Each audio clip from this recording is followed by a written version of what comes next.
Your daily dose of नमस्कार। inspiration. हर बड़े सपने या बिजनेस आइडिया को जमीन पर उतारने के लिए एक चीज की जरूरत तो पड़ती ही है, और वो है पैसा। तो आज हम इसी पहेली को सुलझाने वाले हैं। समझेंगे कि पैसा जुटाने के दो सबसे बड़े रास्ते आखिर हैं क्या।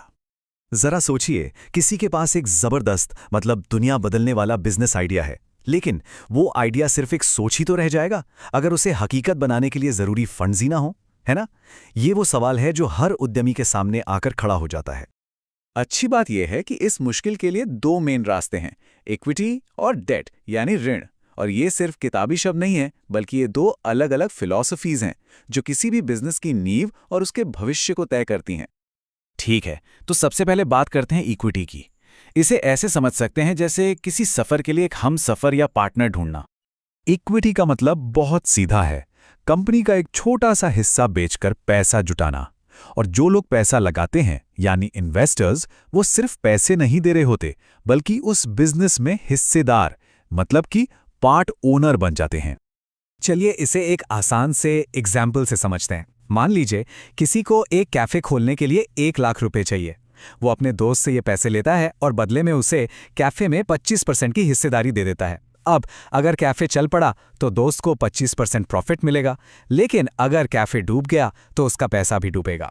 मतलब रिस्क भी साथ में और रिवॉर्ड भी साथ में। ये लाइन इक्विटी की असली आत्मा को पकड़ती है। यहाँ इन्वेस्टर सिर्फ पैसा नहीं लगा रहा होता, वो फाउंडर के विजन पर, उसकी टीम पर, उसके जुनून पर एक दाव लगा रहा होता है। ये एक सच्ची पार्टनरशिप है जहां दोनों एक ही नाव में सवार होते हैं।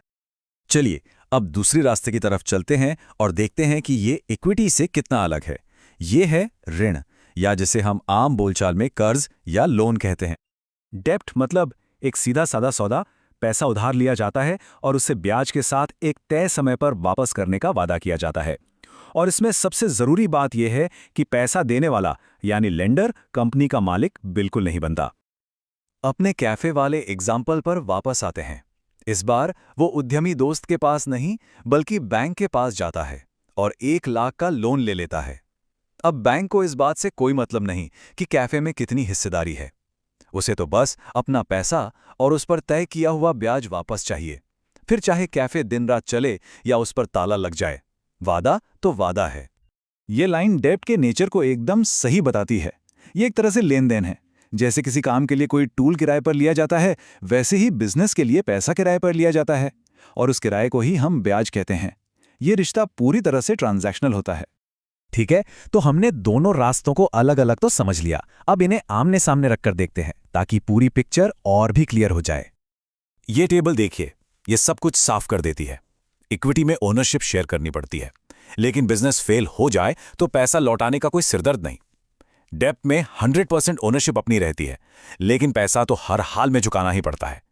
इक्विटी में प्रॉफिट भी बढ़ता है और बड़े फैसलों में पार्टनर की राय भी होती है, जबकि डेप्ट में लोन चुकाने के बाद सारा मुनाफा और सारा कंट्रोल फाउंडर का ही होता है। और ये चार्ट कहानी बताता है इन्वेस्टर के नजरिए से। देखिए, इक्विटी में इन्वेस्टर का रिस्क बहुत ज्यादा है। कंपनी डूबी तो पैसा भी गया, लेकिन अगर चल पड़ी तो इनाम भी बहुत बड़ा हो सकता है। वहीं डेट में रिस्क कम है, क्योंकि उसे अपना पैसा ब्याज के साथ वापस मिलना लगभग तय है, इसीलिए उसका रिटर्न भी एक फिक्स्ड अमाउंट होता है। तो सबसे जरूरी सवाल ये है कि इन दोनों रास्तों का असल दुनिया में एक बिजनेस चलाने वाले के लिए मतलब क्या है। देखिए, एक उद्यमी के लिए इक्विटी का मतलब है रिस्क को बांटना। सिर पर कर्ज का बोझ नहीं होता, जो किसी भी नए वेंचर के लिए बहुत बड़ी राहत हो सकती है। लेकिन हाँ, इसकी कीमत ओनरशिप और कुछ कंट्रोल देकर चुकानी पड़ती है। वहीं डेट का मतलब है कि कंपनी पूरी तरह से अपनी है, पर हर महीने किस्त चुकाने का एक पक्का प्रेशर बना रहता है। और अगर कोई पैसा लगा रहा है तो उसके लिए इक्विटी एक हाई रिस्क हाई रिवॉर्ड वाला गेम है। ये जैकपॉट भी लग सकता है और सब जीरो भी हो सकता है। दूसरी तरफ डेट एक सेफ और स्टेबल इनकम का जरिया है, जहां रिटर्न की गारंटी कहीं ज्यादा होती है। आखिर में ये समझना बहुत जरूरी है कि इनमें से कोई भी रास्ता अपने आप में अच्छा या बुरा नहीं है। सब कुछ बिजनेस के नेचर पर डिपेंड करता है। एक हाई ग्रोथ टेक स्टार्टअप जिसे तेजी से बढ़ने के लिए बड़ी पूंजी चाहिए, वो शायद इक्विटी चुनेगा। वहीं एक स्टेबल प्रॉफिटेबल रेस्टोरेंट जिसे अपना कंट्रोल नहीं खोना, वो शायद डेप्ट यानी लोन का रास्ता लेगा। तो इस पूरी चर्चा का सार इस एक सवाल में छुपा है। जब कोई अपने सपने के लिए पैसा ढूंढ रहा हो तो उसे खुद से पूछना चाहिए, क्या उसे एक ऐसा पार्टनर चाहिए जो हर उतार चढ़ाव में साथ दे, या फिर एक ऐसा लेंडर चाहिए जो पैसा देकर अपना काम पूरा करे। यही एक सवाल सही रास्ते का चुनाव करने में मदद करेगा।